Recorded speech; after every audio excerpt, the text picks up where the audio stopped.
So I've got here a piece of glass, actually it's a mirror, but any hard, shiny surface will do that, as long as plaster doesn't stick to it. There is a problem with glass, it's obviously very breakable, and I've got to make sure it's on a flat surface, so I've got to make sure my floor is flat. There's a little ridge just there that I found the glass was wobbling on, and of course I'm going to put a very heavy weight on top of the glass. If that's not on a flat surface itself, then it's liable to crack.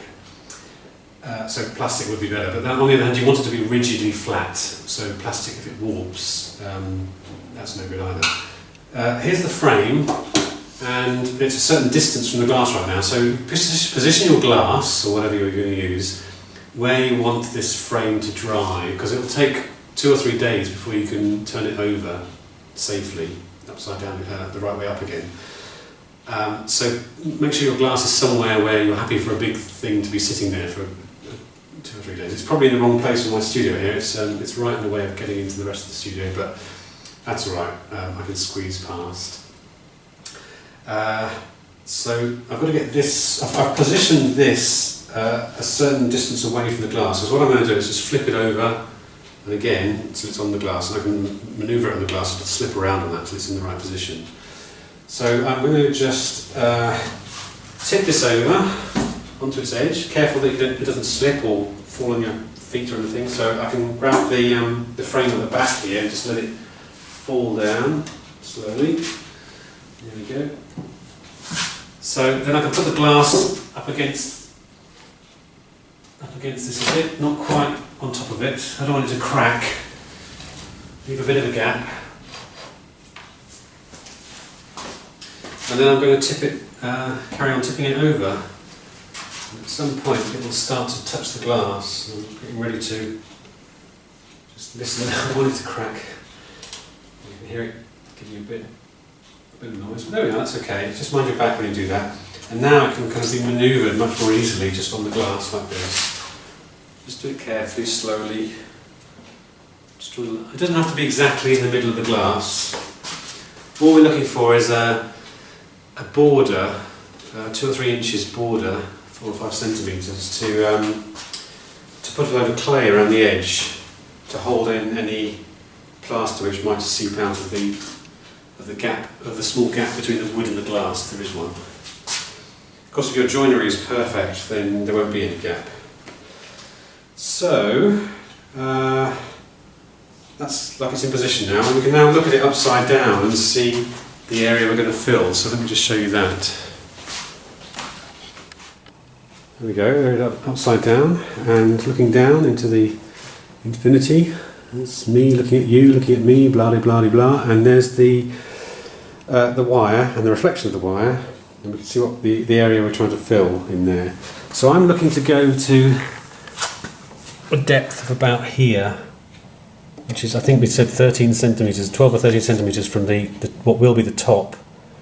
Sorry, can you see it? There we are, to the top, up to about there or so. That's more than enough to cover the grid of wire and give us a thick enough piece of plaster to absorb a lot of water in the future. Of course, the thicker it is, the longer it'll take to dry as well. So, and you can also see under there's the gap I've got to fill with the first layer of plaster inside there. And times 4, so that's why the plaster has to be relatively liquid as it goes in the first time. So let's now let's seal up the edges around here, all the way around, with some old clay. So I've got some recycled clay here. I'm just making rough sausages. And I'm just going to try not to move this frame and just squash this clay quite roughly but firmly into the corner between the wood and the glass. So quite thick sausages.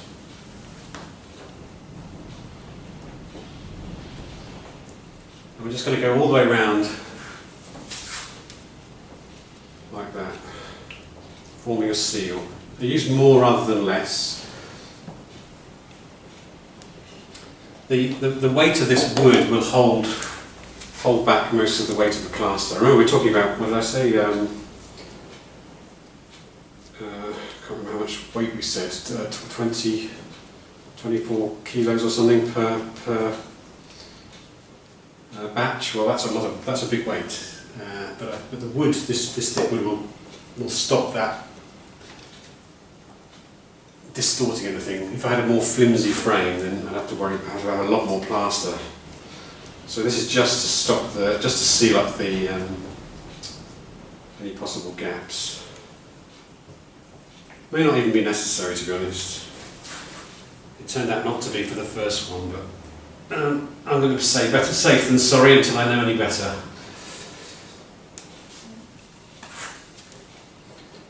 So I'll just carry on going all the way around with like this until it's all sealed up. So here we go. It's sealed up all the way around, whether it needs to or not. I don't think I'm going to get any plaster leaking out of that. So there we are, there's the, oops, let's zoom out a little bit. There's the thing ready to receive the plaster. So that's the whole of the frame done, there's nothing else to do with that now. It's all down to mixing plaster, pouring it in and leaving it. Actually, I was just going to have a cup of tea and I just noticed there's little bits of wood on the glass, just tiny pieces. Like there's one there, and obviously if I leave those in there, when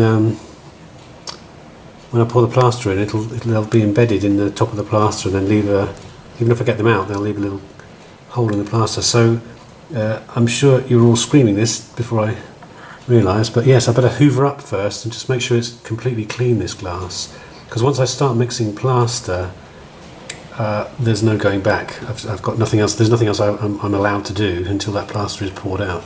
So I'm just going to give this a quick hoover up, just vacuum it to get rid of any little specks of wood or dust.